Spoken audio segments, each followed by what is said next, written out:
Samsung's Galaxy S series has long been one of the biggest names in the smartphone industry.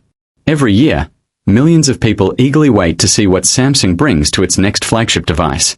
But according to the latest leaks, the upcoming Galaxy S27 may not be the exciting upgrade many fans were expecting. New reports from industry insiders suggest that Samsung isn't planning any major changes for the standard Galaxy S27. While the Galaxy S27 Ultra and the rumored Galaxy S27 Pro could receive significant upgrades, the base Galaxy S27 may end up looking very similar to its predecessor. According to these leaks, Samsung is currently not developing any major improvements for the Galaxy S27's display or rear camera system. That means anyone hoping for a groundbreaking camera upgrade or a brand new display technology could be disappointed. The reason behind this speculation comes from Samsung's supply chain activity. Typically, when a company is preparing major hardware upgrades, suppliers begin developing new components months before launch. However, insiders claim there is very little evidence that Samsung is working on significant new hardware for the standard Galaxy S27. If these reports are accurate, Samsung could simply reuse many of the same components found in the Galaxy S26. And honestly, this wouldn't be the first time.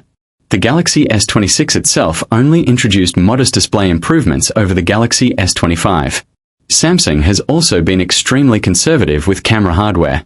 In fact, the main camera setup on the base Galaxy S models has remained largely unchanged for several generations. If these rumors prove true, the Galaxy S27 would become the sixth consecutive generation to use nearly identical camera hardware. That's a surprising decision, especially in a market where smartphone cameras remain one of the biggest selling points. However, hardware isn't the entire story. Samsung has repeatedly shown that software can make a huge difference. Even without new camera sensors, software processing can still improve image quality. For example, the Galaxy S26 delivered noticeable changes compared to the Galaxy S25 thanks to updated color tuning, improved image processing, and better exposure adjustments. Users reported improvements in both daylight and low-light photography despite the hardware remaining mostly unchanged. So even if the camera specifications stay the same, Samsung could still deliver better photos through software optimization. Another interesting detail involves the display. Earlier reports suggested Samsung was considering using display panels from Chinese manufacturer BOE for the Galaxy S27.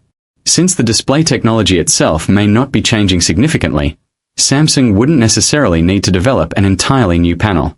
However, newer reports indicate Samsung could be moving away from that idea.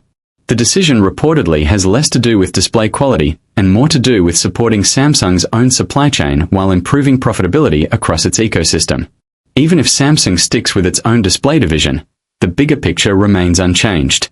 The standard Galaxy S27 may not receive the dramatic upgrades many people expect from a flagship smartphone.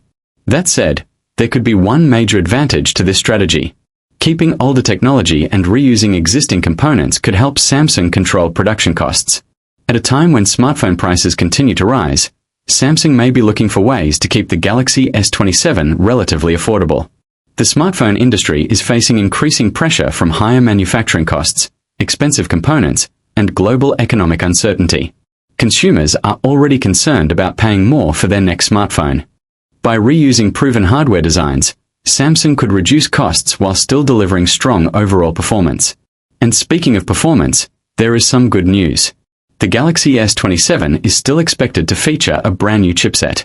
That means users should see improvements in speed, battery efficiency, artificial intelligence features, and gaming performance.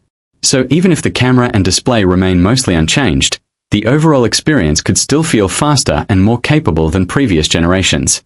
The timing of this strategy is also interesting because Samsung will be competing directly against Apple's upcoming iPhone lineup.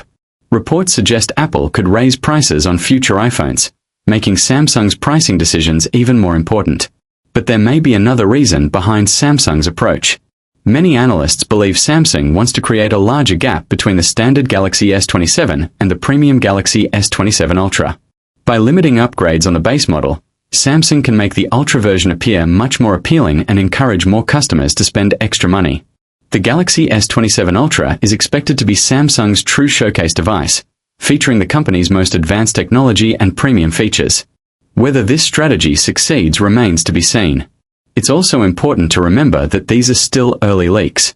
The Galaxy S27 is still months away from its official launch, and Samsung's plans could change before the final product is released. New features can always be added during development, and rumors don't always reflect the finished device. Still, if these reports are accurate, Galaxy fans may need to lower their expectations for the standard Galaxy S27. Instead of a major leap forward, Samsung may focus on small refinements, software improvements, and better overall value. Now the big question is this: would a new chipset and software enhancements be enough to convince you to buy the Galaxy S27? Or do flagship smartphone buyers expect much more from Samsung in 2027? Let us know your thoughts in the comments below. And if you enjoyed this video, don't forget to like, subscribe, and turn on notifications so you never miss the latest smartphone news, leaks, and updates.